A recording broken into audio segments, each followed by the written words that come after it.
Job Radio, première plateforme digitale 100% emploi, formation et évolution professionnelle. Les enseignements par rapport à ce que nous avons découvert, c'est une grande satisfaction, que ce soit du côté des entreprises et des apprentis, sur l'apprentissage. On a 80% des entreprises et des apprentis qui recommanderaient aujourd'hui l'apprentissage à leurs proches.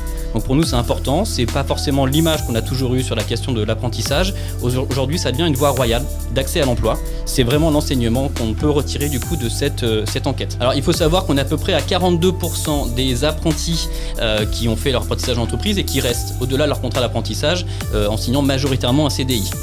Après, au-delà de ceux qui ne restent pas, dans l'entreprise dans laquelle ils ont fait leur apprentissage, on a 80% de nos apprentis qui sont dans l'emploi 6 mois après la sortie et qui majoritairement restent dans les secteurs dans lesquels ils ont fait leur apprentissage. Alors dans le domaine de l'alternance, aujourd'hui fin septembre 2020, en pleine crise économique engendrée par la crise sanitaire, de manière générale, quels sont d'après vous les secteurs d'activité qui sont les plus porteurs pour les jeunes qui souhaiteraient justement se lancer dans la voie de l'apprentissage ? Alors je vais être obligé de faire la promotion des secteurs que je couvre parce qu'on a la chance d'avoir des secteurs qui ont été relativement épargnés aujourd'hui par la crise du Covid-19, que ce soit les secteurs de la banque, de l'assurance, du numérique, de l'ingénierie aujourd'hui ou des experts comptables. Ce sont des secteurs aujourd'hui qui restent porteurs et sur lesquels on a des voies d'insertion dans l'emploi qui sont assez fortes.